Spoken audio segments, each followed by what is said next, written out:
हे फार महत्वाचं आहे. शुद्ध भाव आपल्या यामध्ये आहेत आणि शुद्ध भावनेने केलेला जो परमार्थ आहे तो परमार्थ निश्चित सफल होतो. भजन परमार्थ अनेक लोक करतात, परंतु सफलता प्रत्येकाला प्राप्त होते असं नाहीये. सफलता प्राप्त होण्याकरता चित्तशुद्धीची आवश्यकता आहे. जोपर्यंत चित्त शुद्ध होणार नाही तोपर्यंत यथार्थ कळणार नाही. कारण जशा प्रकारचे विचार अंतःकरणामध्ये असतात तसे आपले विचार बनतात आणि तशा प्रकारचं आपलं स्फुरण होतं. तशा प्रकारेच आपल्याला पदार्थ त्या भावनेने पाहिल्यामुळे तसे दिसतात, तसे भासतात.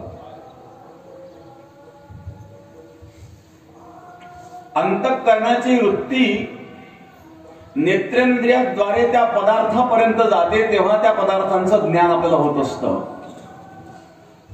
केवळ नेत्रेंद्रिय ज्ञानाला कारण नाहीये. डोळ्याने पाहिलं म्हणजे ज्ञान होतं असं नाहीये. तर त्या नेत्रेंद्रियांबरोबर वृत्ती सुद्धा त्या पदार्थांपर्यंत गेलेली आहे. वृत्ती ती पदार्थाकार धारण करते. जोपर्यंत वृत्ती पदार्थाकार धारण करीत नाही तोपर्यंत त्या पदार्थाचं ज्ञान होत नाही, जरी नेत्रेंद्रियांनी पाहिलं तरी.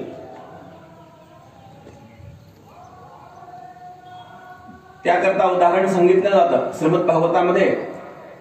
भगवान दत्तात्रयांच्या 24 गुरूंपैकी एक लाभाराचं वर्णन येतं. त्या लाभाराला भगवान दत्तात्रयांनी गुरु मानलं. 24 गुरूंचं वर्णन आहे. केवळ 24च नाहीये. एकनाथी भागवतामध्ये नाथ महाराजांनी फार सुंदर वर्णन केलंय. जो जो घेतला गुण तो तो म्या गुरु केला जाण, गुरु से आले अपार पण जग संपूर्ण गुरु दिसे. भगवान दत्तात्रयांचा भाव या ठिकाणी नाथ महाराज व्यक्त करतात. जग संपूर्ण गुरु दिसे. या संपूर्ण जगतामध्ये प्रत्येक पदार्थातून घेण्यासारखं काहीतरी असतं, परंतु ते घेण्याची दृष्टी आपल्याला असावी.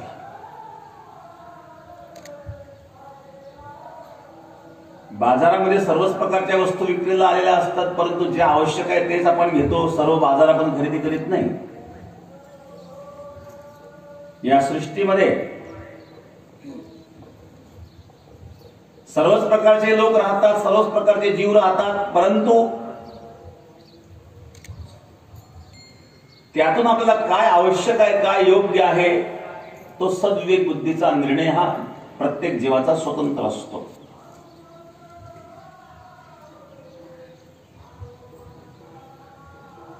एक लावार धनुष्यबाण बनवण्याकरता आणि आपले सर्वस्व पणाला लावून काम करीत होता. तो धनुष्यबाण बनवण्यामध्ये इतका एकाग्र झालेला होता की त्याच्या समोरून एक वाजत गाजत राजाची मिरवणूक गेली तरी त्याला बाण राहिलं नाही. त्याचं लक्षच नाही. त्याचं लक्ष फक्त त्या कामावर होतं. धनुष्यबाण बनवायचा म्हटल्यानंतर एकाग्रता असावी, नाही तर तो बाण जर तिरका झाला तर कुठे जाईल, निशाणा लागणार नाही. आपल्या कामामध्ये आपण इतकं एकाग्र व्हावं की जगाला विसरावं, जगाचा विसर पडावा. त्यावेळेला त्या कार्यामध्ये सफलता मिळत असते, अन्यथा नाही. तो लाभार एकाग्र झालेला होता. जेवढी आपली एकाग्रता वाढेल तेवढी आपल्याला त्या कार्यामध्ये सफलता मिळत असते.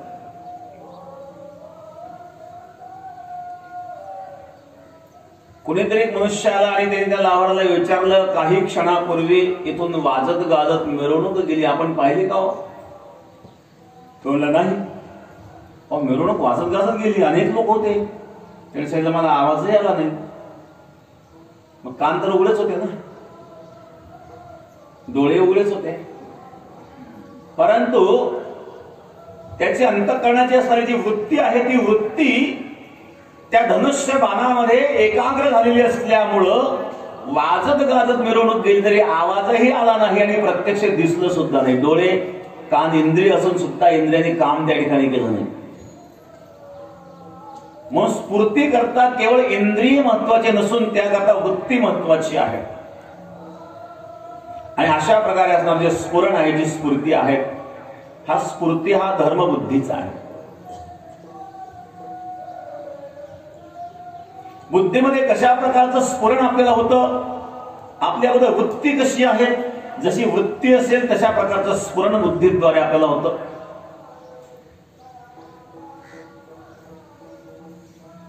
या स्फूर्तीचे 4 प्रकार सांगितलेले आहेत. अस्फूर्ती, अहम स्फूर्ती, वासना स्फूर्ती, विवेक स्फूर्ती. त्याकरता लक्ष देण्याकरता एक उदाहरण सांगेल. एक दिव्याची ज्योत आहे. त्या दिव्याच्या ज्योतीच्या भोवती चारही बाजूला 4 काच लावलेले आहेत. एका बाजूला एक काच लावली पूर्ण काळी, दुसऱ्या बाजूला धुरकट रंगाची एक काच लावली, तिसऱ्या बाजूला रंगीबेरंगी काच लावली आणि चौथ्या बाजूला एकदम स्वच्छ शुद्ध निर्मळ अशी काच लावली. दिव्याची ज्योती एक आहे, 4ही बाजूला काच आहे. तर काळी काच जो आहे त्या काळ्या काचेतून प्रकाश दिसणार नाही, प्रकाश बाहेरच येणार नाही. ही झाली अस्फूर्ती. जे धुरकट रंगाची काच आहे त्या धुरकट काचेतून ज्योत दिसणार नाही, पण थोडा प्रकाश दिसतो. ज्योत दिसत नाही, परंतु काहीतरी प्रकाशित पदार्थ पाठीमागे आहे काचेच्या असं जाणवतं. ते अहम स्फूर्ती. एक रंगीबेरंगी काच, रंगीबेरंगी असणाऱ्या जी काच आहे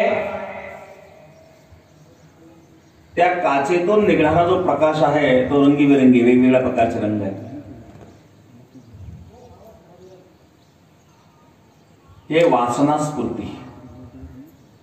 वेगवेगळ्या प्रकारच्या अनेक प्रकारच्या वासना असतात ना, ते अनेक असतात. आणि जी शुद्ध काच आहे, निर्मळ, त्यातून स्पष्ट दिवा दिसतो, त्यातून प्रकाशही स्पष्ट येतो, शुद्ध प्रकाश येतो, ती आहे विवेक स्फूर्ती. विवेक जागृत झाल्याशिवाय यथार्थ जाणता येत नाही. मग अशा प्रकारे ह्या बुद्धीच्या अवस्था सांगितल्या वेगवेगळ्या प्रकारच्या स्फूर्ती. त्यामध्ये अस्फूर्ती म्हणजे शून्य अवस्था आहे.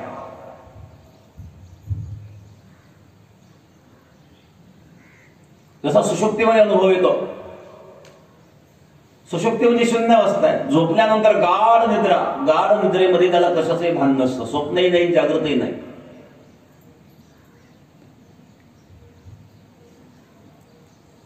तसा व्यवहारामध्ये सुद्धा मनुष्य अहंकारामुळे केव्हा मंद होतो, त्याचे विचार करण्याची क्षमता कुंठित होते. माझे ज्ञानेश्वर महाराज वर्णन करतात, व्यवहाराचे डोळे मंद जेणे पडळे, मोहा रात्रीचे काळे मेहुडे जैसे.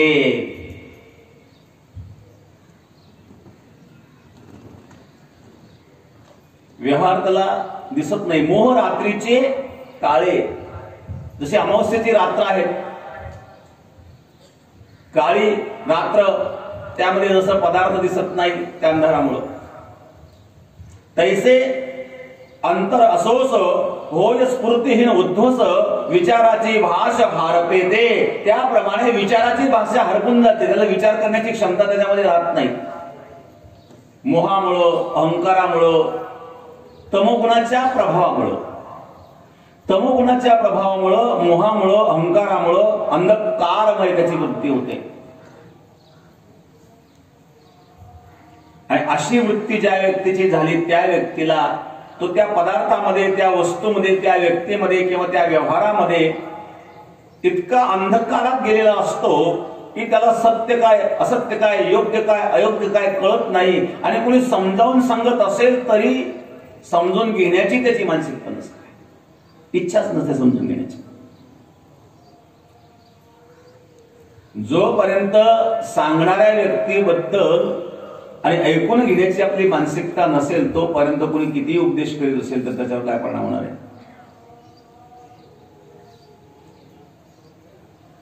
आपण एखाद्या व्यक्तीशी असहमत असू शकतो, त्याच्या विचाराशी असहमत असू शकतो, परंतु कमीत कमी विचार कोणी मांडत आहे तर ते ऐकून घेण्याची तरी आपली मानसिकता असली पाहिजे. परंतु हा मनुष्य इतका मोहानक्कारामध्ये आणि बुडून गेलेला असतो की त्याला जे करायचं तेवढंच फक्त दिसतं, बाकीचं काही दिसत नाही. उदाहरणार्थ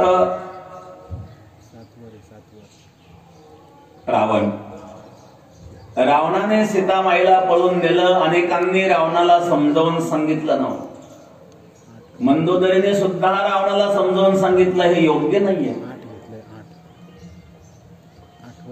बरं, रावण काय अज्ञानी होता का?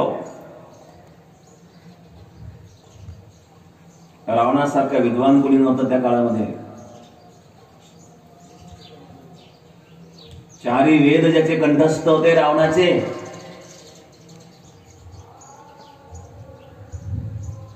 भगवान प्रभू रामचंद्रांनी ज्या वेळेला रामेश्वराची स्थापना केली तेव्हा ब्राह्मण म्हणून रावणाला बोलत होतं. रामेश्वर स्थापना केली रामाने, परंतु त्या ठिकाणी पुरोहित कोण होतो? तर रावण होता. पूजा रावणाकडून रामाने करून घेतली आणि संकल्प करावा लागतो यजमान आहे राम आणि पुरोहित आहे रावण. संकल्प करावा लागतो. आता रामप्रभूंनी रामेश्वराची स्थापना कशा करता केली होती? लंकेवर विजय मिळवण्याकरता. लंकेवर विजय प्राप्त व्हावा अशा प्रकारचा संकल्प जेव्हा रामप्रभूंनी केला, रावण म्हणतो तथास्तु.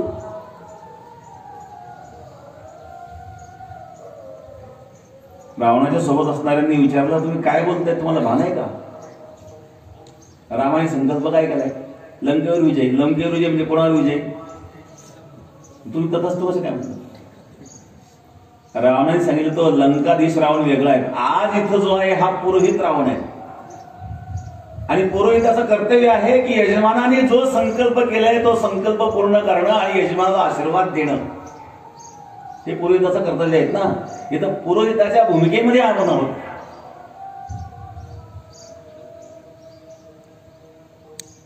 म्हणून रावणही कळणार नाही, रामही कळणार नाही आपल्याला. ही सगळी लीला आहे भगवंताची. रावणाने तथास्तु म्हटल्यानंतर रामप्रभूंनी संकल्प केला. तात्पर्य एवढा तो विद्वान होता, परंतु सीतामाईचं जेव्हा अपहरण केलं तेव्हा रावणाला का कळू नये? त्यावेळी त्याची बुद्धी का कुंठित झाली? काय आवश्यकता होती स्थितीचं अपहरण करण्याची? सर्व विसरतो मनुष्य अंधकारामुळं, वासनेमुळं. वास्तविक रावण आहे, विद्वान होता, बुद्धिमान आहेत, पण कधी कधी बघा मोठ्या मोठ्या विद्वानांची सुद्धा बुद्धी कुंठित होते अहंकारामुळं, मोहामुळं. स्फूर्ती नाहीशी होती, कारण त्यावेळेला कळतच नाही. समजून सांगितलं तरी कळत नाही. रावणाची ही अवस्था झाली. विषय भोगामध्ये इतका अंधकारामध्ये गढून गेला. केवळ सीताच नाही तर रावणाने अशा 80,000 मुली पळून आणलेल्या होत्या. काही राजकन्या होत्या, काही ऋषिकन्या होत्या. एखादी सुंदर स्त्री पाहिल्यानंतर रावण हा मोहित व्हायचा आणि त्या स्त्रीला पळून आणायचा. मग त्याकरता किती संघर्ष करावा लागले तर, युद्ध करावं लागलं तरी तो युद्ध करायचा. अशा 80,000 स्त्रिया रावणाने पळवून आणलेल्या होत्या. केवळ एका स्थितीचा विषय नाही हा.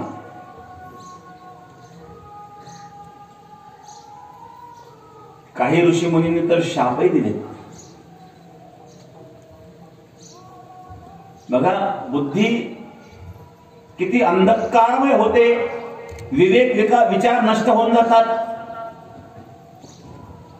अशी अविवेक स्थिती रावणाची झालेली होती. एवढंच नाही तर धन प्राप्त करण्याकरिता रावणाने अनेक राजांना लुटलं. एवढी मोठी सोन्याची लंका बनवली म्हणजे खूप कष्टाने ते धन कमवलं असा अर्थ नाहीये. अनेक राजा महाराजांना लुटलं. एवढंच नाही तर कुबेरावर सुद्धा स्वारी केली. रावणाने कुबेराला लुटलं. लुटमारीमध्ये सीमा ओलांडली ना. सत्ता काबीज करण्याकरिता ब्रह्मदेवापर्यंत या त्रैलोक्यावर सत्ता मिळवली. शक्तीचा प्रयोग केला. हे सर्व काही करीत असताना त्या ठिकाणी काही चांगले लोक नव्हते असं नाही, सल्लागार लोक नव्हते असंही नाही आहे. होते. अनेक वेळा रावणाला सल्ला दिला. विभीषणाने सल्ला दिला. रावणाला कुंभकर्णाने सुद्धा बऱ्याच वेळा सल्ला दिला, हे योग्य नाहीये. माता मंदोदरीने सल्ला दिला. पण अशा प्रकारे त्या रावणाची जी वृत्ती झालेली आहे की कोणाचं ऐकूनच घ्यायचं नाही. शेवटी परिणाम तर समोर येतात. जे कर्म तुम्ही कराल त्या कर्माचा फल कधीतरी समोर येणार आहे. आणि म्हणून शेवटी राम रावणाचं युद्ध झालं आणि त्याचे परिणाम रावणाला भोगावे लागले. दुर्योधनाची तीच अवस्था आहे. दुर्योधनाला भीष्माचार्य, द्रोणाचार्य, कृपाचार्य सर्वांनी समजावून सांगितलं, पण दुर्योधन ऐकण्याच्या मानसिकतेमध्ये नव्हता. कोणाचाही समजावून सांगायचा उपयोग झाला नाही. वास्तविक भीष्माचार्यांसारखे अनुभवी त्या ठिकाणी होते, द्रोणाचार्यांसारखे अनुभवी त्या ठिकाणी होते, कृपाचार्यांसारखे अनुभवी त्या ठिकाणी होते. पिढ्यानी पिढ्यांचा अनुभव या लोकांना होता. भीष्माचार्य, कौरव पांडवांचं जेव्हा युद्ध झालं त्यावेळेला भीष्माचार्यांचं वय होतं 205 वर्ष.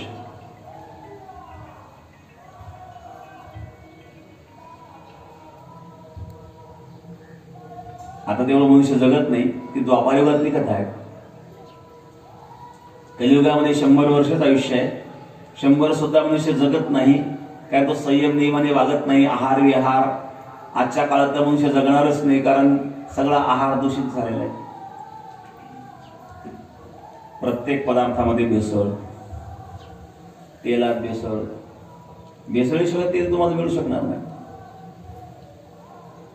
सहज व्यावहारिक उदाहरण सांगतो तुम्हाला.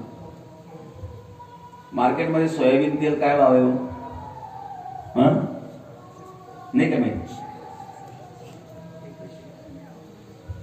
200च्या आतच आहेत ना. सोयाबीनचा काय भाव सध्या? 160. सोयाबीनचा भाव का तेलाचा भाव? तेलाचा भाव आहे. सोयाबीनचा भाव 90च्या पुढे. बरोबर आहे. 1 किलो तेल तयार होण्याकरता कमीत कमी 4 किलो सोयाबीन पाहिजे ना. मग 4 किलो सोयाबीनचे पैसे किती झाले? 90 रुपये कोण? 360 रुपये ते सोयाबीनचे झाले. तुम्हाला तेल काय भाव मिळतंय? 160 रुपये. भेसळी सोय मिळते. 360 रुपयाला सोयाबीन खरेदी करून त्याचं तेल काढून 160 रुपये विकेल का? कोण व्यापारी असा? शेंगदाण्याचा तेलाचा भाव बघा तुम्ही. शेंगदाण्याचा भाव बघा. कोणी कितीही शुद्ध आहे असं सांगत असेल तर हिशोबात बसत नाही ना. त्यांना परवडण्याकरता कमीत कमी सोयाबीन तेल त्या कंपनीला 500 रुपये किलो विकावं लागेल आणि 500 रुपये कोणी पण घेणार नाही. हे वास्तविकता आहे. याचा अर्थ तुम्ही जे अन्न खात आहात त्या अन्नामध्ये किती भेसळ आहे. जे तेल खातात त्या तेलात प्रत्येक पदार्थाची अशीच परिस्थिती आहे. मी फक्त उदाहरण म्हणून तुम्हाला सांगितलं. आजची सध्याची मार्केटची अवस्था मी सांगितली. आजचे जे सोयाबीनचे रेट आहेत त्यानुसार सोयाबीन तेल 500 रुपये किलो मिळायला पाहिजे. जर खरोखर ओरिजिनल त्याला द्यायचं असेल तर त्याच्या कमी तो विकूच शकत नाही, त्याला परवडूच शकत नाही. अन्नामध्ये किती भेसळ आहे. ते अन्न आपण खातोय. असे एखादा निर्व्यसनी आहेत, सज्जन आहेत, चांगला वागतोय, पण असं भेसळीचं अन्न खाऊन तो 100 वर्ष जगेल का? आपण काय अपेक्षा करू शकतो? म्हणून आहार शुद्ध असावा. आपण शेतकरी लोक कमीत कमी अर्धा एकर, एखादी एकर शुद्ध गावरान वस्तू आपल्या शेतात पेरा खाण्यापुरतं. का दूषित अन्न खातोय आपण? अहो, एखादा मनुष्य घराच्या भोवती जे आपलं सांडण्याचं पाणी त्या पाण्यावर सुद्धा गिलक्याची एक वेल, दोडक्याची एक वेल, एखादं वांग्याचं झाड जर लावलं तर आपलं भाजीपाला तिथे लागेल ना. जे सांडपाणी आहे त्याच्यावर लागू शकतं. आपण दुर्लक्ष करतो. आहाराकडे आपलं फार मोठं दुर्लक्ष आहे आणि थांबणार नाहीये. देशाची लोकसंख्या 135 कोटीपेक्षा जास्त आहे. एवढ्या लोकांना तेल किती लागत असेल एका दिवसाच? एवढं तेल, एवढी सोयाबीन उपलब्ध नाहीये, एवढे शेंगाच्या दाणे उपलब्ध नाहीयेत, एवढी करडे उपलब्ध नाहीयेत. मी तेल येणार कुठून? याचा अर्थ कसं होणारच आहे.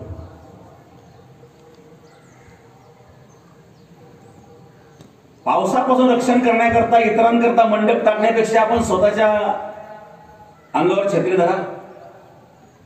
रस्त्याच्या काटेपासून वाचायचं असेल तर स्वतःच्या पायात चप्पल घाला. जगाचा विचार पुढे आहे, पण अगोदर आपण स्वतःचा बचाव करा. आहार शुद्ध असावा. जसा आहार आपण सेवन करतो तशाच प्रकारची आपली वृत्ती बनते आणि जशी वृत्ती असेल तसं आपलं स्फुरण होतं. आणि स्फूर्ती हा बुद्धीचा गुण आहे.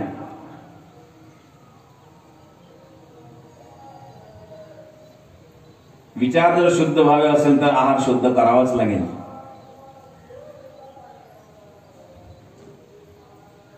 दुर्योधनाचं दूषित अन्न खाल्ल्यानंतर भीष्माचार्यांची सुद्धा बुद्धी दूषित झाली ना. प्रत्यक्ष भीष्माचार्यांच्या डोळ्यासमोर द्रौपदी वस्त्र हरण गळत होता. भीष्माचार्य उघड्या डोळ्यांनी पाहत होते, प्रतिकार केला नाही.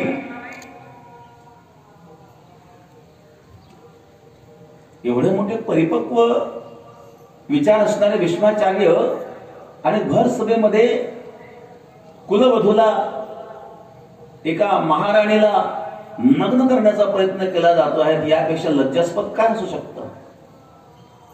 भीष्माचार्य शब्द बोलू शकले नाही दुर्योधनाचं दूषित अन्न खाल्लेलं असल्यामुळं. अन्नाचा मनावर फार मोठा परिणाम होत असतो.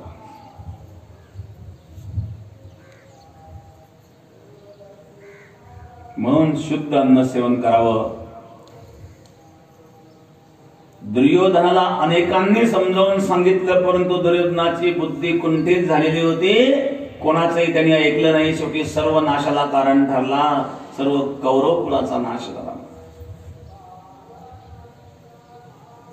ज्या कुलामध्ये सज्जनाचा अपमान होतो त्या कुलाचा नाश होतो. बरं का, सज्जनाचा कधी अपमान करू नका. कौरव कुळामध्ये विदुरासारख्या सज्जनाचा अपमान झाला. रावणाच्या कुळामध्ये बिभीषणासारख्या सज्जनाचा अपमान झाला. सज्जनाचा अपमान करू नये. दुर्योधनाने ते कार्य केलं. अनेकांनी दुर्योधनाला समजावून सांगितलं, परंतु काहीही परिणाम झाला नाही. याला अस्फूर्ती म्हणतात. अहम स्फूर्ती दुर्घट काचेप्रमाणे अहमत्वाचा प्रत्यय येतो. कारण जसं झोपेतून जागा झाल्याबरोबर जी स्फूर्ती निर्माण होते तशा प्रकारचे एक अहमत्वाचा प्रत्यय येतो, परंतु धुरकट येतो. म्हणजे यथार्थ आत्मस्वरूप तो जाणू शकत नाही. एकतर ज्याच्या अंधकार वृत्ती झाली तोही परमात्म्याला जाणू शकत नाही, तो आत्मस्वरूपाला यथार्थ जाणू शकत नाही. अहम स्फूर्ती ज्याच्यामध्ये धुरकट आहे तोही त्या ज्योतीला यथार्थ जाणू शकत नाही. आपण ज्योती म्हणजे आत्म्याच्या ठिकाणी धरू. तिसरी जी काच आहे रंगबेरंगी, हे वासना स्फूर्ती. अनेक प्रकारच्या वासना आपल्या अंतःकरणामध्ये असतात आणि जशा प्रकारच्या वासना असतात तशा प्रकारच्या संकल्पना आपण मांडतो आणि तशा प्रकारची वृत्ती होते आणि तशाच प्रकारचे लोक आपल्याला भेटतात.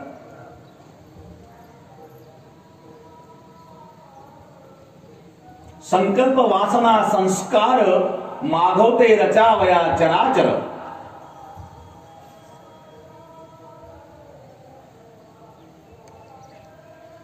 ही संकल्प सृष्टी आहे. हे सर्व चराचर या संकल्प सृष्टीतून निर्माण झालेलं आहे. रंगबेरंगी काचेतून ज्योतीचं स्वरूप यथार्थ कळत नाही. तशा अंतःकरणामध्ये अनेक प्रकारचे ज्या विषय वासना असतात, वासनेचं जे एक आवरण असतं, आवरण म्हणजे अज्ञान. हा आवरण नावाचा एक दोष आहे. वासनेचं आवरण. त्या रंगीबेरंगी काचेतून ज्याप्रमाणे ज्योत त्या ज्योतीचं यथार्थ ज्ञान होऊ शकत नाही, तसंच आत्मज्योतीचं ज्ञान विषय वासनामुळे यथार्थ होऊ शकत नाही.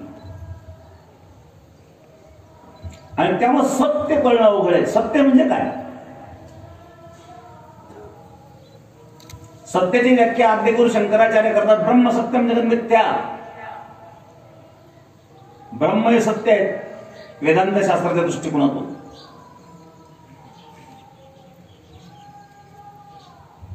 अशा प्रकारे या ज्या वासना आहेत त्या वासनेमुळे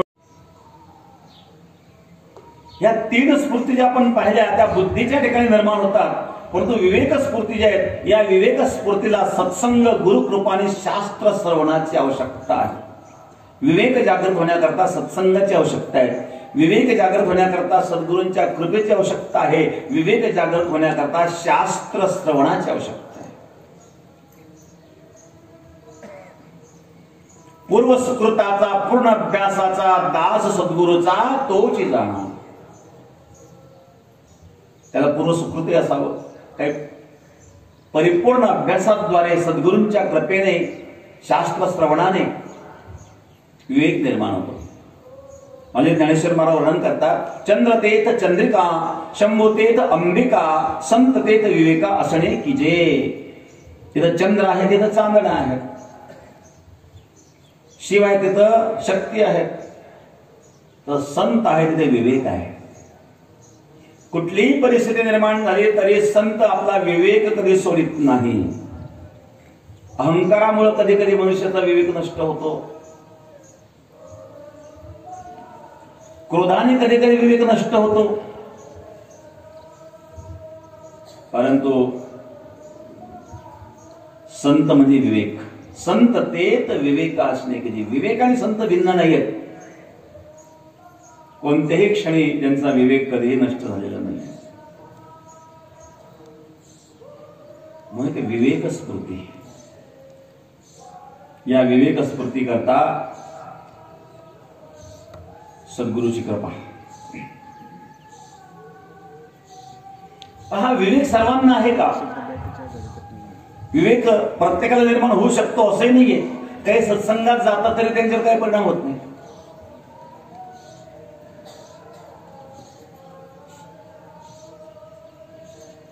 म्हणून शास्त्रकारांनी वेदांत शास्त्रामध्ये जे 4 भाग केलेत ना, पामर, विषयी, मुमुक्षु आणि ज्ञानी.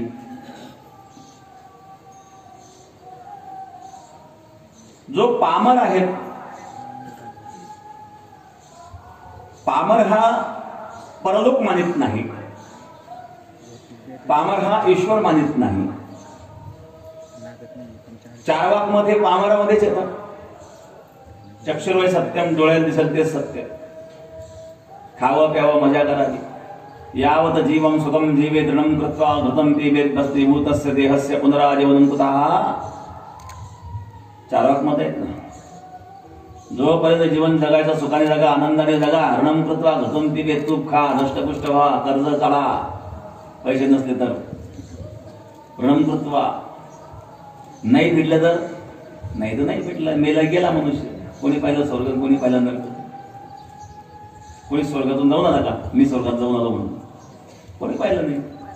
कोणी नरकात गेलं हे पाहिलं नाही. भस्मीभूतस्य देहस्य पुनराजीवनं कुतः. एकदा देह जळून भस्म झाल्यानंतर पुन्हा जीवन नाही असं मानणारा जो वर्ग आहे त्याला पामर म्हटलेला आहे. तो ईश्वर मानित नाही आणि पामर परलोकही मानित नाही. आजचा असणारा जो विज्ञानवादी, जो शास्त्र मानित नाही. सर्वच गोष्टी विज्ञानाने सिद्ध होतात असं नाही आहे.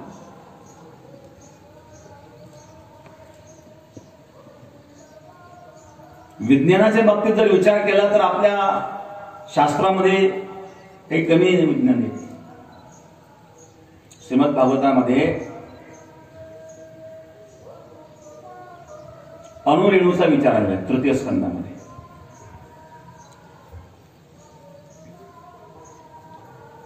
अनेक पुराणांमध्ये हे अणुरेणूचं संशोधन आजचं नाही आहे, ते हजारो वर्षापूर्वीच आहे.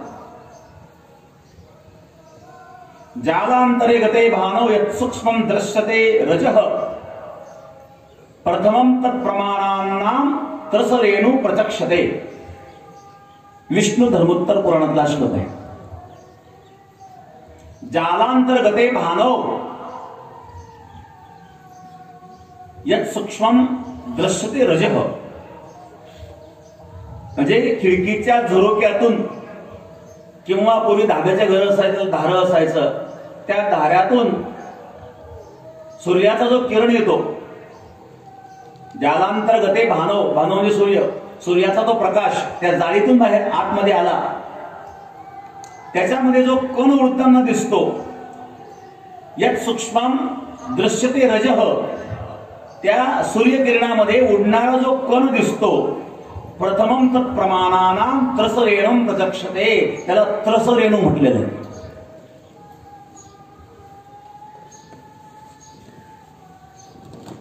तो उडणारा जो कण आहे.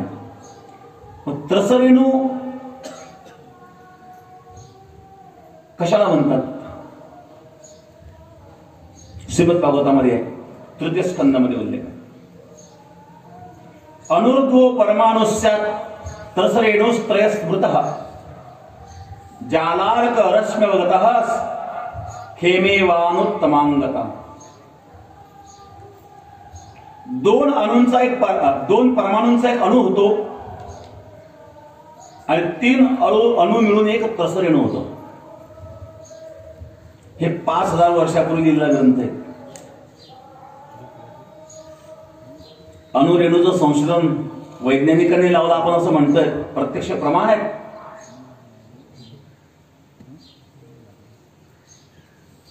परमाणूची सूक्ष्मता, परमाणूची व्याख्या सुद्धा श्रीमद भागवतामध्ये फार सुंदर केलेली आहे.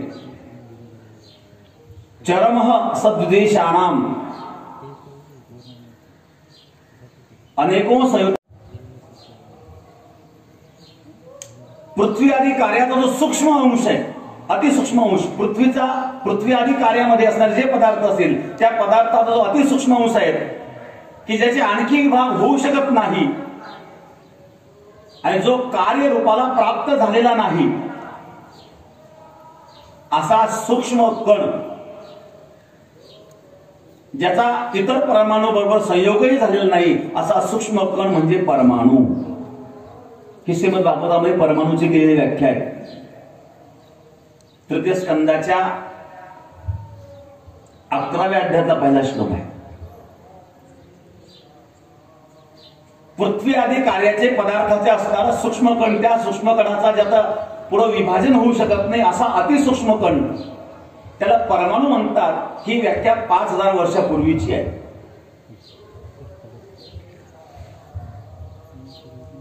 म्हणून वैज्ञानिकतेचं उदाहरण देऊन आम्ही विज्ञानवादी आहे असं म्हणून अध्यात्मावर टीका करणाऱ्यांकरता हा संदेश मी या ठिकाणी देत आहे की तुम्ही अगोदर अध्यात्म शोधून पहा, आध्यात्मिक ग्रंथांचा अभ्यास करा, खूप काही तुम्हाला मिळेल.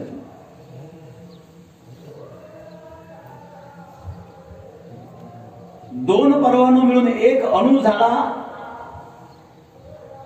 3 अणु मिळून एक त्रसरेणू झाला. म्हणजे 2 परमाणु आणि त्याचे 3 परमाणु झाले, 3 अणु झाले, म्हणजे 3 दुनी 6 झाले. 6 परमाणूचा मिळून एक त्रसरेणू झाला. पूर्वीच्या काळामध्ये कालमापनाचं जे काही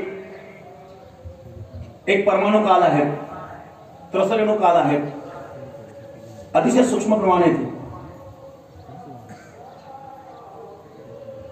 त्रुटी नावाचं जे माप सांगितलं ना, त्रुटी, या त्रुटीचं प्रमाण असं सांगितलेलं आहे श्रीमद भागवतामध्ये की जो सूर्यकिरणामध्ये मी सांगितलं, घरामध्ये अंधारामध्ये एक सूर्याचा किरण आहे, त्या किरणामध्ये उडणारा जो कण आहे तो त्रसरेणू आहे. त्या प्रकाशाला, त्या त्रसरेणूला ओलांडण्याला जेवढा काळ जातो त्याला त्रुटी असं म्हणतात. आणि आजच्या प्रमाणामध्ये जर त्या त्रुटीचा आपण विचार केला तर ती त्रुटी होते एका सेकंदाचा 2109 अंश. 2109 त्रुटी जेव्हा होतात तेव्हा 1 सेकंद होतो. म्हणजे सेकंदाचा 2109 अंश मोजण्याचं माप सुद्धा त्यावेळेला होतं 5000 वर्षापूर्वी.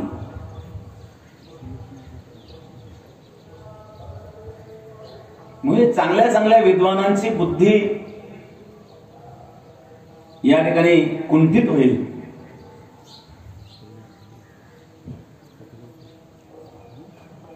वेदांत शास्त्रामध्ये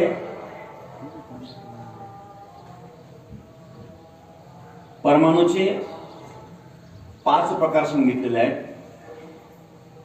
बघा, पृथ्वीचा परमाणु, जलाचा परमाणु, अग्नीचा परमाणु, वायूचा परमाणु आणि आकाशाचा परमाणु.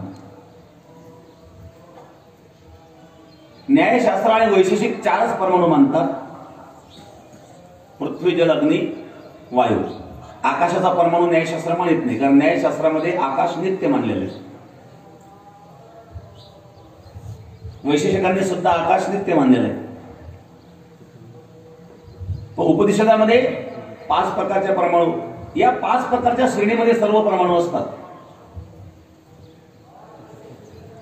पृथ्वीचा परमाणु एक आहे, किंवा एखादा परमाणु जलतत्वाचा असेल, एखादा परमाणु वायुतत्वाचा असेल, एखादा परमाणु अग्नितत्वाचा असेल.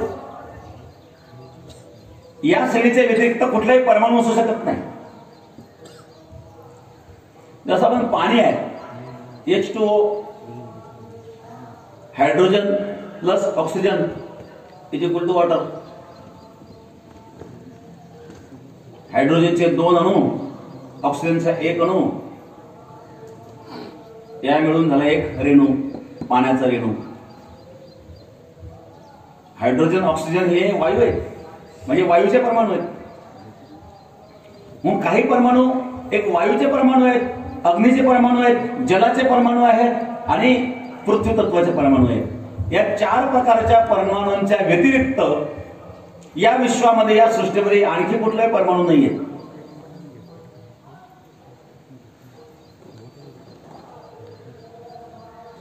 अशा प्रकारचे एक सूक्ष्म चिंतन आपल्या या अनेक ग्रंथांमध्ये पाहायला मिळतं.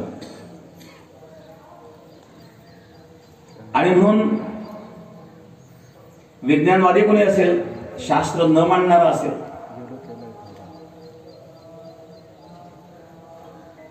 अनुभवाला सत्य मानणारा असेल, काय हरकत नाही. परंतु तुम्हाला प्राप्त होणारा अनुभव हा जर भ्रमात्मक असेल तर यथार्थ ज्ञान कसं होईल? आपल्या डोळ्यावर जर पडळ आलेले आहेत, कामिनी जयाच्या जाहली नेत्रासी तो देखी चंद्रासी पितवर्ण, तुकाराम महाराज सांगतात, कावीळ झालेल्या माणसाला पिवळा रंग म्हणजे पांढरा रंग जरी असेल तर तो पिवळा दिसतो. तो दोष त्या वस्तूचा नाहीये, दोष नेत्रेंद्रियाचा आहे.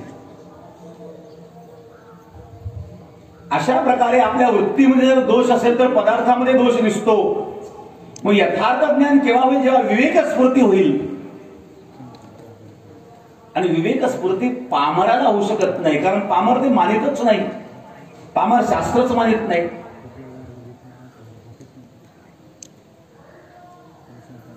परंतु विज्ञानवादी जरी असेल तर विज्ञान हे सत्याचा शोध घेत असतं, अध्यात्म हे सत्याचा शोध घेत असतं. दोघांमध्ये फरक आहे. विज्ञानामध्ये आधी सफलता आहे मग विश्वास आहे. विज्ञानामध्ये सफलता प्राप्त झाल्यानंतर विश्वास आहे आणि अध्यात्मामध्ये आधी विश्वास आहे मग सफलता आहे. विश्वासाशिवाय सफलता नाही. विज्ञानात सफलतेशिवाय विश्वास नाही, अध्यात्मामध्ये विश्वासाशिवाय सफलता नाही. हे दोन प्रकार आहेत, दोन प्रवाह आहेत. आणि म्हणून अणु परमाणु आदी जे काही सूक्ष्म तत्व आहे, शास्त्र तर हेच सांगतं, अणुरणीयान महतो मह्यान. तो परमात्मा अणुरेणूपेक्षाही सूक्ष्म आहे, त्या अणुमध्येही तो आहे. त्या परमात्म्याशिवाय रिक्त स्थान कुठे नाही, हे सत्य आहे. वास्तविक सत्य हेच आहे. ज्यात शंकराचार्यांनी सांगितलं, श्लोकार्धेन प्रवक्ष्यामि यदुक्तम ग्रंथ कोटिभिः ब्रह्म सत्यम जगन मिथ्या जीव ब्रह्मैव नापरः. कोट्यावधी ग्रंथाचा सार मी अर्ध्या श्लोकात सांगतो, ब्रह्म सत्यम. तो नेत्रेंद्रियाचा विषय नाही आहे महाराज. तुकाराम महाराज सांगतात,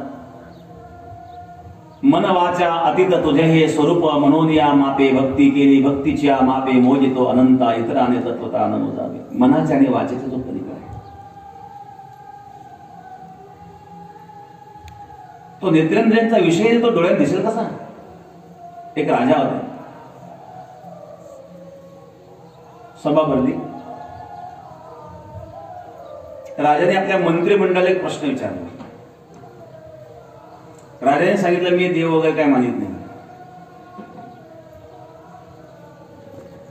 तुम्ही मानित असाल आनंदाची गोष्ट, मानित असेल तर मला दाखवा. तुमच्यापैकी कोण दाखवू शकतो? सगळे स्तब्ध झाले. देव कोणी दाखवा राजाला?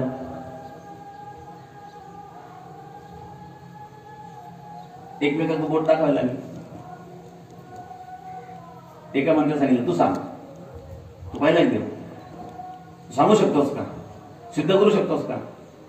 एक मंत्री म्हणला, नाही आपण नाही, पण हे शेजारी येते फार धार्मिक आहे, त्यांना विचार. त्याला विचार, तू धार्मिक आहेस ना? दाखव म्हणले देव. तुला 8 दिवसाची मुदत देतो, देव दाखव, नाही तू फाशीवर असेल म्हणे.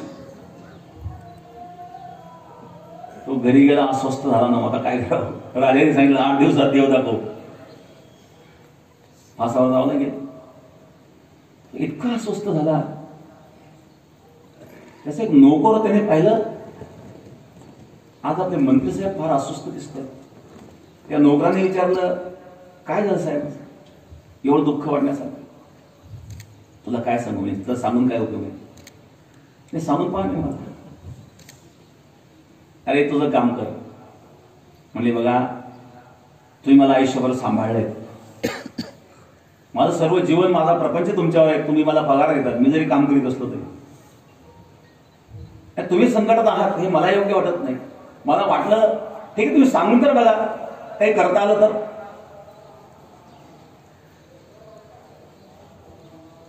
सांगितलं, राजाने अशा प्रकारे प्रश्न विचारलेला आहे, 8 दिवसात मला उत्तर द्यायचं आहे की देव दाखव, नाहीतर तुला फाशीवर जावं लागेल. तो नोकर म्हणला, काही काळजी करू नका, मी सांगतो उत्तर. तुम्ही फक्त राजाला सांगा, हे काय प्रश्न विचारला तुम्ही, या प्रश्नाचं उत्तर आपण सगळे देऊ शकतो, एवढं फक्त तुम्ही राजाला सांगा, मी येतो आणि उत्तर द्यायला. मंत्री म्हणला, तर हा इकडे नांगर धरणारा, हा काय उत्तर देणार आहे?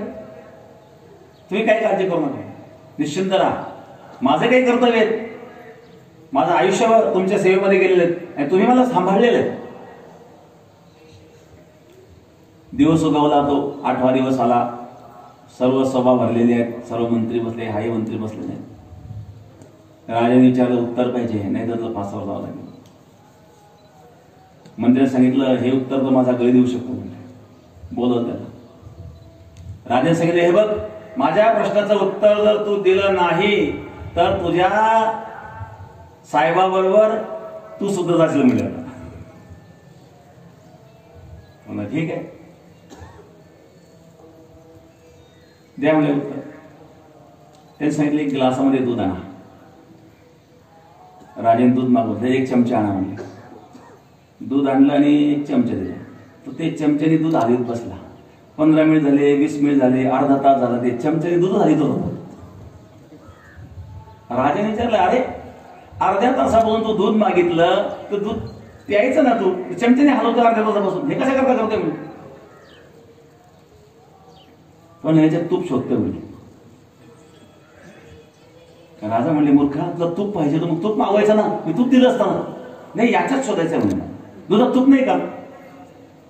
हो किंवा नाही म्हणा, असेल तर हो म्हणा, पण नाही म्हणायची सोय नाही. दुधामध्ये तूप आहेत ना, आहे म्हणून तर तूप निघतं ना, मग दाखवा ना. तो असं कसं काय दिसेल?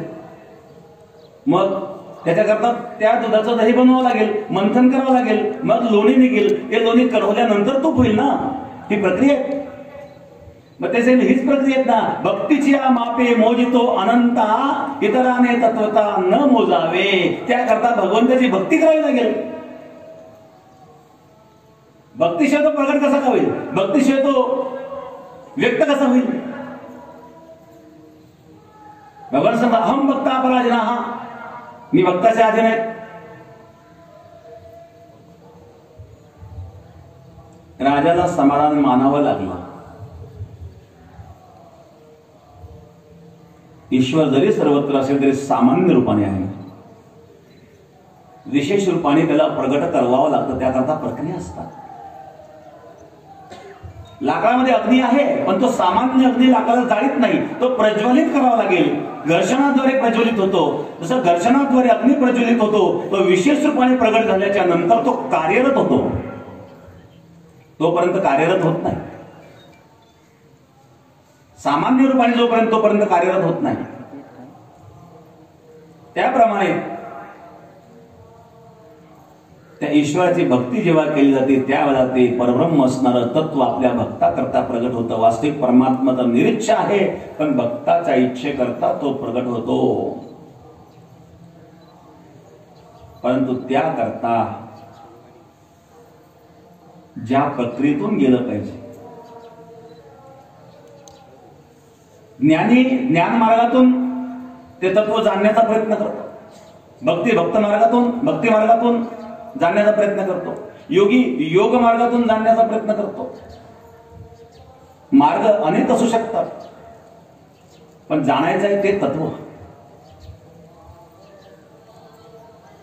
आणि म्हणून वेदांत शास्त्र सांगत आहे की अशा प्रकारची एक शक्ती आहे की ज्याच्यावर काळाचा प्रभाव पडत नाही, ज्याचा कोणत्याही काळामध्ये बाध होत नाही, ते सत्य आहे. प्रत्येक जण सत्याची व्याख्या आपापल्या पद्धतीने करतो.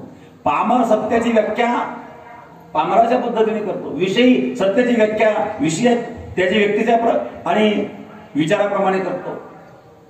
मुमुक्षु असेल, मुमुक्षुच्या दृष्टीने सत्य वेगळं, ज्ञानाच्या दृष्टीने सत्य वेगळं. सत्य ज्याला जेवढं कळलं तेवढं तो सत्य म्हणतो. स्वप्नावस्थेमध्ये जोपर्यंत झोपलेला आहे तोपर्यंत स्वप्न सत्यच वाटतं ना त्याला. जाग झाल्यानंतर तो म्हणतो स्वप्न सत्य नव्हतं, पण जोपर्यंत तो स्वप्न अवस्थेमध्ये आहे तोपर्यंत ते स्वप्न त्याला सत्य भासतं. किंवा एखाद्या व्यक्तीला दोरीवर सर्पाचा भास झाला, जोपर्यंत त्याला सर्पाचा भास झालेला आहे तोपर्यंत त्याच्या दृष्टीने सर्प सत्य आहे. जेव्हा यथार्थ दोरीचं ज्ञान होईल तेव्हा त्याला कळेल की हा सर्प सत्य नव्हता, पण तोपर्यंत तो सर्पाला सत्य म्हणतो. त्याचप्रमाणे व्यवहारामध्ये सुद्धा भ्रमामुळे काही विषयांना, काही गोष्टींना आपण सत्य म्हणतो, परंतु त्या सत्य आहेत का? विज्ञानवादी मनुष्य विज्ञानिकतेच्या दृष्टिकोनातून सुद्धा जे काही सत्य मानतो, पण ते विवेक बुद्धीने जर आपण पाहिलं नाही तर विज्ञानाद्वारे प्राप्त होणारे पदार्थ जरी असले तरी ते सुद्धा सत्य मानता येणार नाही. त्याकरता अध्यात्माची आवश्यकता आहे. विवेकी असेल तर विवेकी कुठूनही सत्य व्यक्त करू शकतो. मी नेहमी सांगत असतो, जगदीशचंद्र बोस नावाचे जे वैज्ञानिक होते, त्यांना अणुपरमाणूमध्ये सुद्धा हे सत्य कळालं.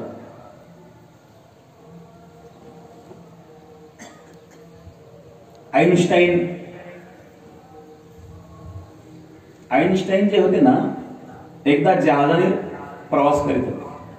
पहिलाच प्रवास त्यांचा जहाजाचा. समुद्रामध्ये जर जहाजाने प्रवास करायचा असेल तर त्या ठिकाणी दिशादर्शक यंत्र असावं लागतं, होका यंत्र ज्याला आपण म्हणतो, कारण समुद्रात दिशा कळत नाही. ते दिशादर्शक यंत्र, होका यंत्र जेव्हा आईन्स्टाईनने पाहिलं, त्याला एक आश्चर्य वाटलं की असं या होका यंत्रामध्ये काय विशेष आहे या दिशादर्शकामध्ये, की ते दक्षिणोत्तर स्थिर होतं. लोहचुंबकाला दक्षिण उत्तर दोन ध्रुव असतात, दक्षिण ध्रुव आणि उत्तर ध्रुव.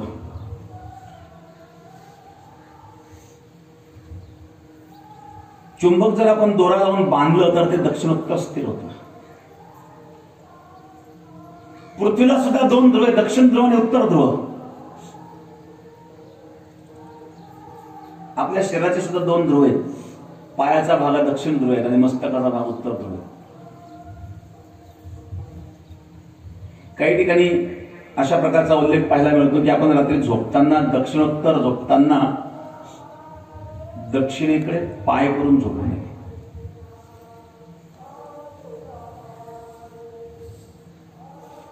याचं कारण आहे, हे एक विज्ञान आहे. लोहचुंबकाला ज्याप्रमाणे उत्तर ध्रुव आणि दक्षिण ध्रुव असतात,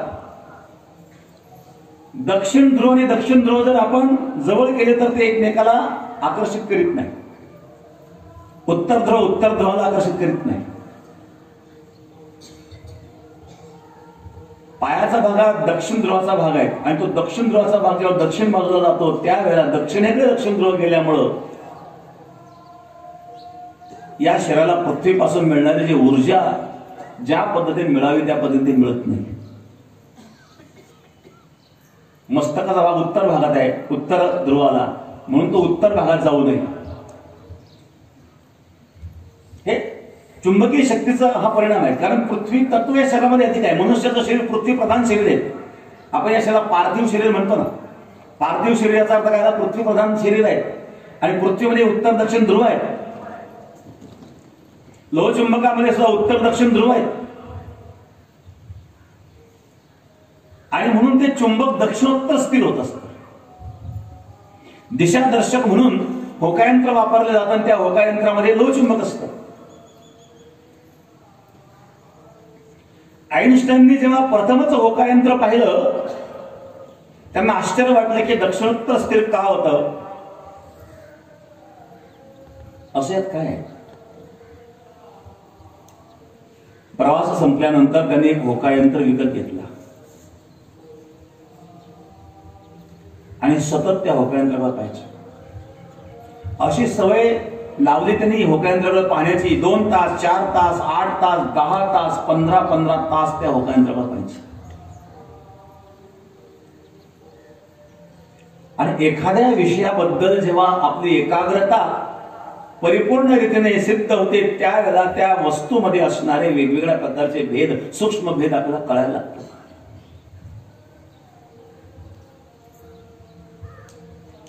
म्हणून आपल्या भारतीय संस्कृतीमध्ये मूर्तीपूजेला जे महत्व आहे याचं कारण हे. मूर्तीपूजा म्हणजे कशा करता करायची. तो तर दगड आहे. पाहणाऱ्याला दगड दिसत असेल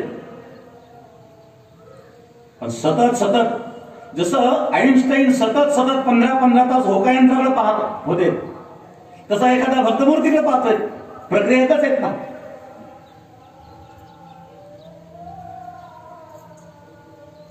अशा प्रकारे सूक्ष्मतेचे भेद आईन्स्टाईनला कळायला लागले आणि आईन्स्टाईन अणुरेणूचे भेद ते जाणू लागले.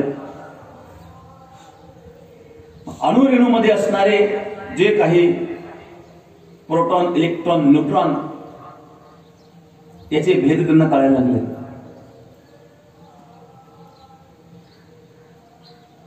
एका जागेवर जर आपण सतत घर्षण करीत राहिलो तर त्या जागेला आपोआप चकाकी यायला लागते. एकाच विषयाचं जर सतत चिंतन केलं तर त्या विषयामध्ये असणारे बारकावे आपल्याला कळायला लागतात.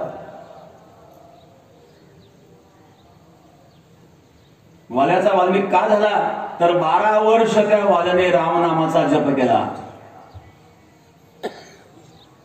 फक्त 2च अक्षर आहे, राम नाम. दोन्ही अक्षरे सुलभ आणि सोपा. जागा होणे पहारे, शेवट त्याची गोळ करेगा, ते सत्य आहे. पण जागा होऊन पाहायचं.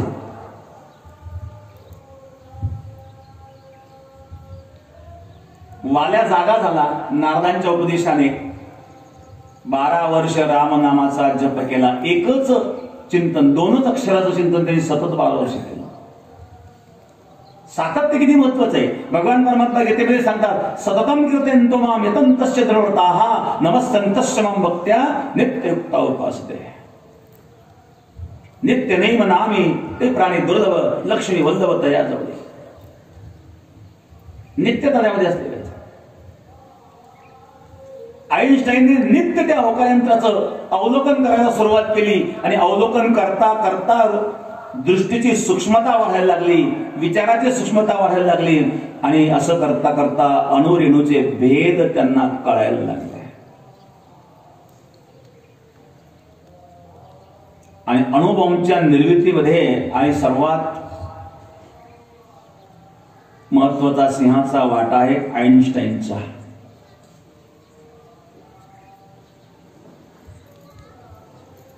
बघा, आईन्स्टाईनचं चरित्र जर आपण पाहिलं तर आईन्स्टाईन हे फार शांतताप्रिय व्यक्ती होते. पण त्या शांतताप्रिय व्यक्तीकडून असं काही कार्य घडलं की ज्याने सर्व जगाला अशांत करून टाकले. अणुबॉम्बमुळे सगळं जग अशांत झालं. त्या व्यक्तीचा स्वभाव असा नव्हता, पण कधी कधी असे विपरीत वस्तू एखाद्या व्यक्तीकडून निर्माण होते. असं कसं घडतं? मौली सांगतात ना, मृत्यूलोकीचे उफराटे. ह्या मृत्यूलोकात सगळं उफराटच आहे. गीता बघा नाव, भगवंताने अर्जुनाला उपदेश केला, तिथं काय पोथी चालू होते का? असा सप्ताह चालू होता का? अर्जुन खाली बसलेले आहेत, भगवान कृष्ण व्यासपीठावर बसलेले आहेत आणि भगवान अर्जुनाला तत्वज्ञानाचा उपदेश करतायत, अशी परिस्थिती होती नाही. केव्हा बाण येईल आणि केव्हा मृत्यू होईल तो युद्धाचा प्रसंग होता ना. युद्धाचा प्रसंग म्हणजे अशांती. युद्धामध्ये अशांती असते. अशांतीच्या स्थानावर आणि जो उपदेश भगवान कृष्णाने केला अर्जुनाला, तो उपदेश संपूर्ण जगाला शांत करणार आहे, अंतःकरणाची वृत्ती शांत करणार आहे. म्हणजे अशांत स्थानावर शांती प्रदान करणारा उपदेश भगवंताने आणि गीतेच्या माध्यमातून अर्जुनाला दिला. इथं दुसरं उदाहरण या ठिकाणी असं आहे की शांत वृत्ती असणारा एक व्यक्ती, शांत वृत्ती असणारा एक वैज्ञानिक आईन्स्टाईन संपूर्ण जगाला अशांत करणारा अणुबॉम्ब निर्माण करा. व्यवहारामध्ये अशा प्रकारे दोन्ही परस्पर विरोधी गोष्टी असतात आणि या परस्पर विरोधी धर्माचा समन्वय जर कुठं पाहायला मिळत असेल तर तो वेदांत शास्त्रामध्ये. दोन परस्पर विरोधी तत्वांचं समन्वय साधण्याची क्षमता ज्याच्यामध्ये निर्माण झाली तो वेदांत शास्त्र जाणू शकतो.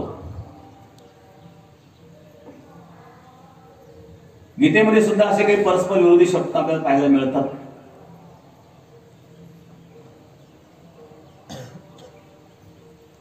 सृष्टी अशाच पदार्थातून निर्माण झाली ना. इलेक्ट्रिक बघा ना, करंट आणि अर्थिंग लागतेच ना. पॉझिटिव्ह निगेटिव्ह दोन्ही गोष्टी लागतात तरच बल्ब लागणार आहे. दोघांची आवश्यकता असते,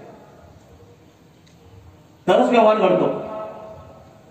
दोन परस्पर विरोधी गोष्टींचा जेव्हा समन्वय होतो तेव्हा व्यवहार घडायला लागतो. त्याकरता या दोन्ही गोष्टी मी सांगितल्या. एक गीतेचं उदाहरण सांगितलं आणि एक आईन्स्टाईनचं उदाहरण सांगितलं.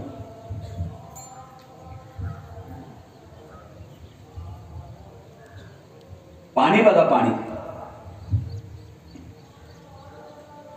पाणी कसं निर्माण झालं? रसायनशास्त्राच्या दृष्टीने हायड्रोजन आणि ऑक्सिजन मिळून झालं ना. हायड्रोजन हा ज्वलनशील पदार्थ आहे. हायड्रोजन ज्वलनशील पदार्थ आहे आणि ऑक्सिजन ज्वलनास मदत करणारा पदार्थ आहे. मग ज्वलनशील पदार्थ आणि ज्वलनास मदत करणारा पदार्थ जर एकत्रित झाला तर काय होईल? ज्वलन प्रक्रिया त्या ठिकाणी वाढेल, स्फोट होईल. मग हायड्रोजन आणि ऑक्सिजन एकत्रित करून तर पेट्रोल व्हायला पाहिजे. एक ज्वलनशील पदार्थ आणि ज्वलनास मदत करणारा पदार्थ, दोन पदार्थ एकत्रित आल्यानंतर तिसरा पदार्थ झाला पाणी, जे ज्वलनाला विरोधक आहे. इथं सुद्धा परस्पर विरोधी धर्माचं समन्वय आहेत ना. दोन परस्पर विरोधी तत्वाच्या समन्वयातूनच सृष्टी निर्माण झालेली आहे. एकीकडे माया, एकीकडे ब्रह्म. माया अनित्य, ब्रह्म अनित्य.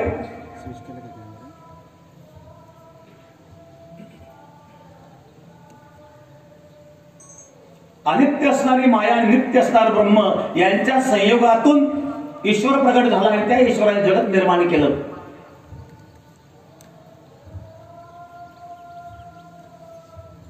आणि मग वास्तविक सत्यामध्ये काय?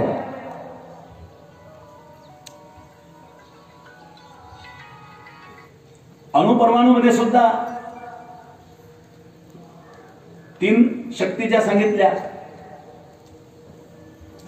Proton, electron, neutron. Plus power is equal to power minus power. Plus power आणि मायनस पॉवर दोन्हीचा समन्वय झाल्यावर इज इक्वल टू पॉवर तयार होते.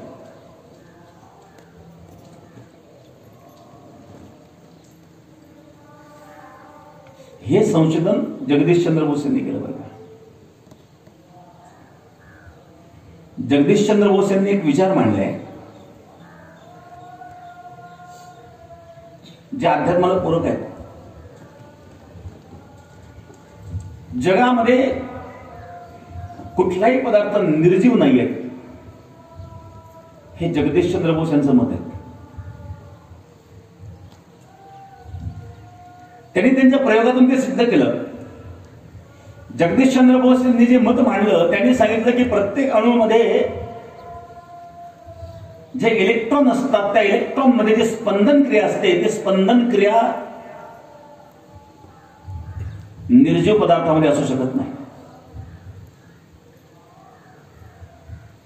निर्जीव पदार्थामध्ये स्पंदन क्रिया असू शकत नाही आणि स्पंदन क्रिया असण्याकरता सजीवता असली पाहिजे. याचा अर्थ त्या अणूमध्ये असणाऱ्या इलेक्ट्रॉन मध्ये सजीवता आहे. आणि मग ही स्पंदन क्रिया कशामुळे निर्माण झाली? ही शक्ती कोणती आहे? ती ईश्वरी शक्ती आहे.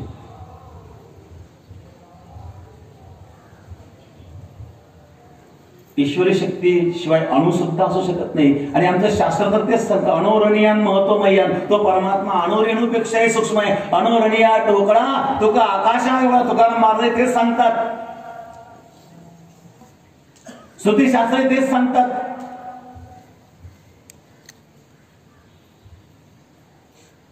आज जरी जगामध्ये वैज्ञानिक म्हणत असतील, हे तर आमच्या साधू संतांनी ऋषीमुनींनी पूर्वीच सांगून ठेवलेले आहेत.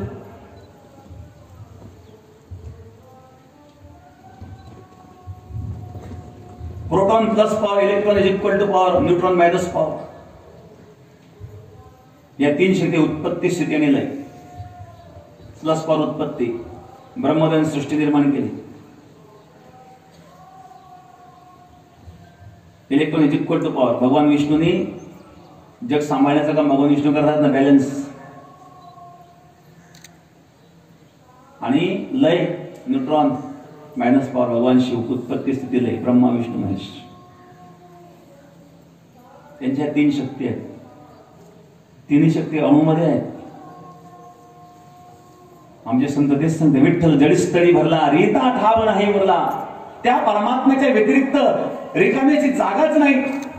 अणुरेणूपेक्षाही आणखी सूक्ष्म काय असू शकतं? अणुरेणूमध्ये सुद्धा तत्व रूपाने तो परमात्मा आहे. आणि म्हणून उत्पत्ती स्थिती लय या तिन्ही गोष्टीला कारण परमाणू आहे. न्यायशास्त्र सुद्धा परमाणूपासून सृष्टीची उत्पत्ती मांडतं, वैशेषिक प्रमाणापासून सृष्टीची उत्पत्ती मांडतं.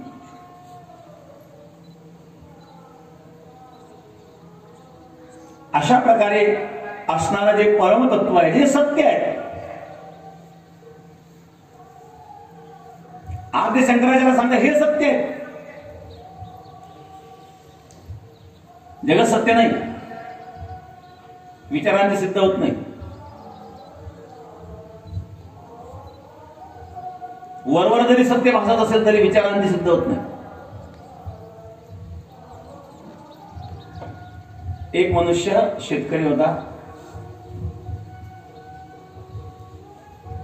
चारा विकायला गेला बाजारामध्ये. पूर्वीचा काळ बैलगाडीमध्ये चारा, 30-40 वर्षापूर्वीचा विषय सांगतो. एक ग्राहक आला, का काय भाव दिला चारा, तुम्हाला किती घ्यायचं? पूर्ण गाडी घेऊन टाकतो. ठोक भाव सांगा. पेंडे मोजीत बसायचे नाही. त्याने सांगितलं 300 रुपये. त्या काळातला भाव 300 रुपये. ग्राहक म्हणलं एका कागदावर लिहून द्या. शेतकरी म्हणलं कागदावर लिहायची काय आवश्यकता आहे? 300 रुपये द्या, चारा घेऊन जा. आणि नाही, मला खोटं आवडत नाही, खोटं बोलायला आवडत नाही. अरे बाबा, खोटं बोलण्यासाठी काय? तू चारा घेऊन जाऊन पैसे दे. पण लिहून दिलं तुमचं काय बिघडलं? ते माझं बिघडलं काही नाही, पण मला काय लिहितं? लिही तुझ्या हाताने. लिहिलं त्याने कागदावर, चाऱ्याचे गाळे 300 रुपये, करा सही. हा लावा शाही, हवता अंगठे पाहतो. ते कावला अंगठा. गळ्याला सांगितलं जा, हातात मध्ये गाडी. तो शेतकरी म्हणला, आहोत मी तुम्हाला चारा विकला, गाडी नाही विकली. खोटं बोलतो, कागदावर काय लिहिलं? चाऱ्याची गाडी 300 रुपये. 300 रुपयात बैलासह गाडीचा घेऊन चालला. बघा तो गोळ गोळ बोलून कसे फसवतो. तो बिचारा भोळा माणूस. सौदा चाऱ्याचा झाला, गाडीचा सौदा झाला नव्हता. चाऱ्याचा सौदा झाला. लिहिताना त्यांनी लिहिलं चाऱ्याची गाडी, आणि पूर्ण गाडी घेतो म्हणला. चाऱ्याची गाडी 300 रुपयात भरली. तो माणूस रडायला लागला, हो मला या माणसाने फसवलं. मी याला गाडी विकलेली नाहीये, याला बैल विकलेली नाहीये, मी फक्त चारा विकलेला आहे. आणि हा 300 रुपयामध्ये गाडीसह घेऊन चाललाय, बैलासह. त्या ठिकाणी बाजार होता, अनेक लोक गोळा झाले. काही लोक म्हणले, हा भोळा माणूस आहे, हा सज्जन आहे, आम्ही नेहमी या माणसाला पाहतो, तुम्ही का फसवल्या? त्या सांगितलं नाही, मला खोटं बोलायला आवडत नाही. काही लोक बोलताना असं बोलतात जणू सत्यवादी हर्षचंद्र यांचाच नंबर. हे कलियुगातले हर्षचंद्रच. सांगितलं, हे बघा या कागदावर काय लिहिलंय? म्हणजे चाऱ्याची गाडी 300 रुपये. चला म्हणजे घेऊन. त्याच्यामध्ये एक वेदांती होता. थांब, इथं काय लिहिलंय? म्हणजे चाऱ्याची गाडी 300 रुपये. याच्यात बैल लिहिले का? नाही. काळ बैल. ह्याच्यात जू लिहिलं का? नाही. काळ जू. ह्याच्यामध्ये चाकं लिहिले का? नाही. काळ चाकं. एका एका पार्टाचं नाव घेऊन गाडी मोकळी गेली, उचलतो चारा.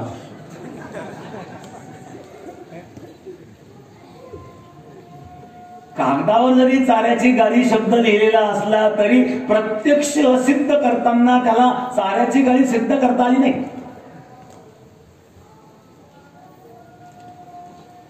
तसा हा संसार जरी सत्य भासत असेल तर प्रत्यक्ष विचारा अंती, विवेका अंती याचं सत्यत्व सिद्ध होत नाही. अध्यात्म दृष्टीने तर सत्यत्व सिद्धच होत नाही, पण वैज्ञानिकतेच्या दृष्टीने सुद्धा सत्यत्व सिद्ध होत नाही. जसं उदाहरण मी आपल्याला सांगितलं की प्रत्येक पदार्थ जर परमाणूपासून निर्माण होत असतो, अणूपासून निर्माण होत असतो, अणूंचा समुच्चय म्हणजेच पदार्थ. नैयायिकांच्या भाषेत सांगायचं असेल तर नैयायिक 2 प्रकारचे अणू मानतात, एक नित्य अणू आणि एक अनित्य अणू. नित्य अणूपासून अनित्य अणू निर्माण होतो. मग द्व्यणुक, त्रिणुक, चतुर्णुक, पंचणुक असे अणु अणु एकत्रित होऊन त्या अणूंचा समुच्चय म्हणजे पदार्थ. पदार्थ म्हणजे अणूंचा समुच्चय. अशा प्रकारे विज्ञानही मानतं. मग शिल्लक काय राहिलं? पदार्थ शिल्लक राहिला कुठं? सगळे अणु अणु बाजूला केलं तर काय राहिलं? शिल्लक अणूच राहिला ना. मग अणू जरी शिल्लक राहिला, अणूचा आणखी सूक्ष्म विचार केला तर त्यामध्ये प्रोटॉन, इलेक्ट्रॉन, न्यूट्रॉन 3 घटक राहिले. या 3 घटकामध्ये 3 प्रकारच्या शक्ती त्या ठिकाणी आहेत. Plus power is equal to power minus power. हे उत्पत्ती स्थिती आणि लय. आणि उत्पत्ती स्थिती लय करण्याचं कार्य कोणाचं आहे? परमात्म्याचं आहे. सच्चिदानंद रूपाय विश्वोत्पत्त्यादि हेतवे. या विश्वाच्या उत्पत्ती स्थिती लयाला कारण कोण आहे? परमात्मा. वंदे देव उमापते असुरवर वंदे जगत कारणम. या जगताला कारण तुम्ही आहात हे प्रभू. मग त्या तत्वाला कोणी शिव म्हणेल, कोणी राम म्हणेल, कोणी कृष्ण म्हणेल, कोणी देव म्हणेल, कोणी देवी म्हणेल. नावं जरी अनेक दिलेले असले तरी ते असं एक परमतत्व आहे की ते या जगाची उत्पत्ती करते. तेच तत्व या जगाचं बॅलन्स ठेवतं आणि तेच तत्व जगाचा संहार करतं. ते सत्य आहे. ते सत्य म्हणजेच परमात्मा सत्य.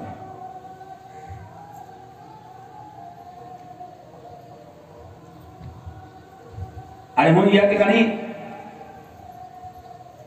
दैवी संपत्तीचे काही लक्षणं भगवान परमात्मा या श्लोकामध्ये सांगतात. अहिंसा सत्यम क्रोध त्याग शांती रमेशनम दया भूतेश्वरोपम मार्दवम रीरचापदम.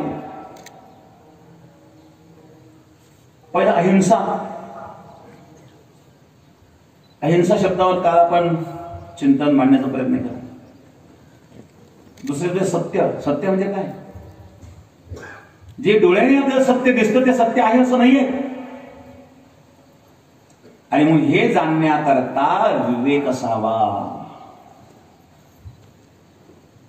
आणि तो विवेक प्राप्त होण्याकरता जिज्ञासा असावी. जिज्ञासा निर्माण झाल्याशिवाय पुढे मनुष्य काहीही करू शकत नाही. मग सत्य जाणण्याची जिज्ञासा जेव्हा निर्माण होईल, जाणण्याची जिज्ञासा निर्माण झाली म्हणजे मनुष्य कार्याला लागतो. जसं मी उदाहरण सांगितलं, आईन्स्टाईनला जिज्ञासा निर्माण झाली हे हो काय तर दक्षिणोत्तर स्थिर का होतं? ते जाणता जाणता सूक्ष्म भेद जाणण्याची क्षमता निर्माण झाली. त्या क्षमतेनुसार अणुरेणूचे भेद ज्यांना कळू लागले त्याप्रमाणे अंतःकरणामध्ये जिज्ञासा निर्माण होईल. आणि जिज्ञासा निर्माण होण्याकरता अंतःकरणातले विकार गेले पाहिजे. म्हणून 4 गोष्टी आपल्याला सांगत होतो. पामर, विषयी, मुमुक्ष आणि ज्ञानी. पामर ईश्वर मानित नाही, परलोक मानित नाही, फक्त भोग. अशा प्रकारे केवळ भोग मानणारा जो मनुष्य आहे असे माणसं स्वतःच्या उपयोगी नाही, दुसऱ्याच्या उपयोगी नाही.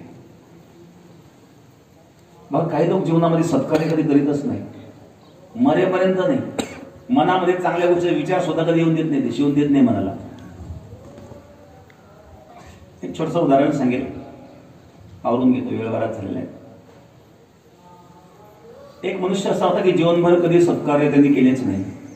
प्रत्येकाशी भांडण. गावामध्ये असा एक माणूस त्यांनी सोडला नाही की ज्याच्याशी त्याचं भांडण झालेलं नसेल म्हणून.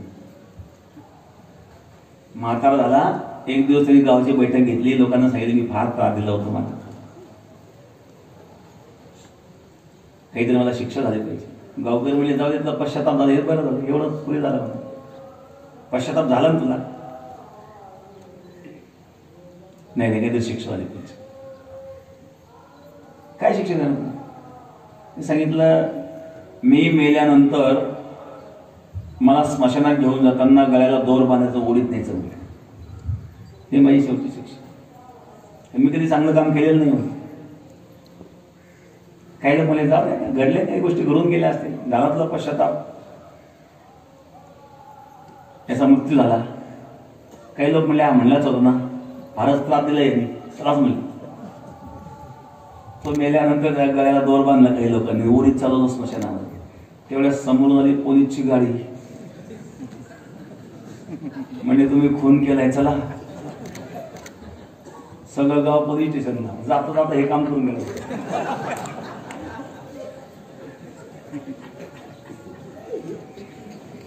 जीवनामध्ये कधी सत्कार्य केलं नाही, पण जातानाही चांगलं कार्य करून गेलं नाही. कारण ज्याच्याकडे विवेक नाही, विचार नाहीयेत, विवेक विचार नसणारा मनुष्य अशाच प्रकारे वागत असतो. जो विषयी मनुष्य आहे, जो पामर मनुष्य आहे, तो पामर मनुष्य विवेक प्राप्त करू शकत नाही. दुसरा वर्ग आहे विषयी. हा विषयी शास्त्र मानतो, परंतु शास्त्राचा उपयोग हा भोगा करता करतो. तिसरा मुमुक्षु, जो तत्व जाणण्याची ज्याची इच्छा आहे, जिज्ञासा ज्याला निर्माण झालेली आहे. आणि चौथा ज्ञानी आहे. आता या प्रत्येक गोष्टीचा वेळ आपल्याला कमी आहे विवेचन करायला. उद्या बघू. 2:30 वाजून गेलेले आहेत. सद्गुरु योगीराज गंगागिरी महाराजांचा असणारा हा 174वा अखंड हरिनाम सप्ताह आपला आज हे दुसरं प्रवचन आहे.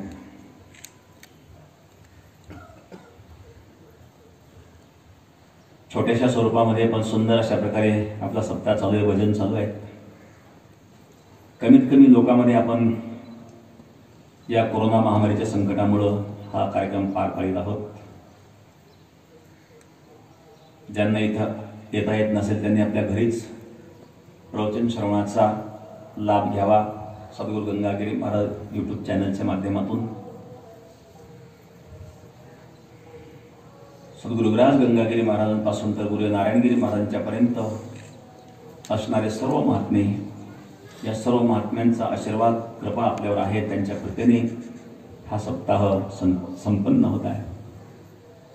फक्त एकच खंत आहे, यावर्षी पाऊस खूप कमी आहे. शेतकऱ्यांचं जीवन हे पावसावरच असतं. वर्षातून एकदा पीक मिळत असतं. म्हणून भगवंतांनी पाऊस द्यावा, जेणेकरून जे काही आज पिकं आहेत ते हातात यावे. पिकं काही सुकायला लागलेले आहेत.